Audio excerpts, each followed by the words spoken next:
বিসমিল্লাহির রহমানির রহিম।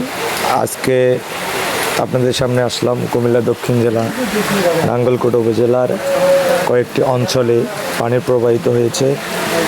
প্রত্যেকটি অঞ্চলে পানির প্রায় বিছল আচরণে মানুষ ঘর থেকে বেরোতে পারছে না, মানুষ অনেক কষ্টে আছে।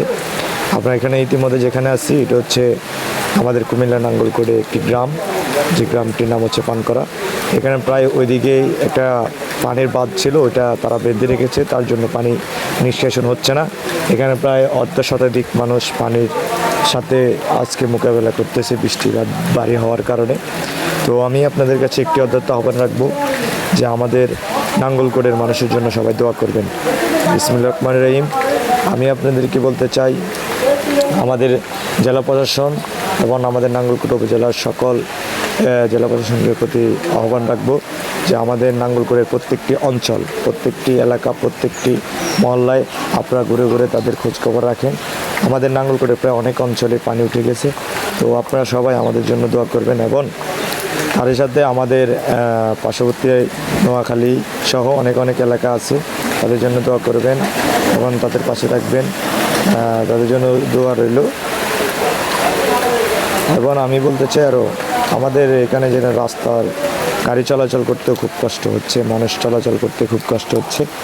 তাই সবার প্রতি ওদের আহ্বান রাখবো, যারা এই বন্যারকবলিত অবস্থানে পড়েছেন তারা বিশুদ্ধ পানি খাবেন এবং আপনাদের শুকনো খাবার নিয়ে আপনাদের সুরক্ষিত জায়গায় গিয়ে পৌঁছাবেন, তার আশা প্রত্যাশা রেখে। এবং আপনারা যারা এই দেখতে পাচ্ছেন আমাদের এখন পরিস্থিতি, একটা গাড়ি চলতে খুব কষ্ট হচ্ছে এই রাস্তা দিয়ে।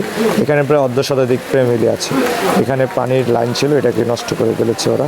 তো যারা পানির লাইনগুলো বন্ধ রাখছেন বা যারা পানির লাইনগুলোকে বন্ধ করে রাখছেন, আপনাদের কাছে আমি বলতে চাই, আপনারা দয়া করে এই পানির লাইনগুলো আপনারা খুলে দেন। আমি আপনাদের কাছে আহ্বান রাখবো, এই পানির লাইনগুলো খুলে দিলে হাজার হাজার ফ্যামিলি এখানে বাঁচবে, হাজার হাজার ফ্যামিলি এই পানি থেকে মুক্ত পাবে। পানির লাইনগুলো আপনারা অবশ্যই ক্লিয়ার রাখবেন, কারণ সবচেয়ে বড় কাজ হলো পানির লাইন ক্লিয়ার রাখা। তো আপনাদের সবাইকে বলবো আমাদের জন্য দোয়া করবেন, আমাদের নাঙ্গলকোটের মানুষের জন্য দোয়া করবেন, তারই সাথে সাথে আমাদের নোয়াখালী জেলা মানুষের জন্য দোয়া করবেন, আমাদের ফেনী জেলার মানুষের জন্য দোয়া করবেন। সবার প্রতি উদ্যত আহ্বান রাখবো যে আপনারা সবাই বন্যা কবলিত মানুষ যারা আছেন, যাদের এলাকায় পানি উঠছে, তারা সবাই অবশ্যই আপনাদের নিরাপদ স্থানে চলে যান পানি ওঠার আগে, যেহেতু আমরা 2024-এর মতো ভয়ানক পরিস্থিতির শিকার না হই তার জন্য।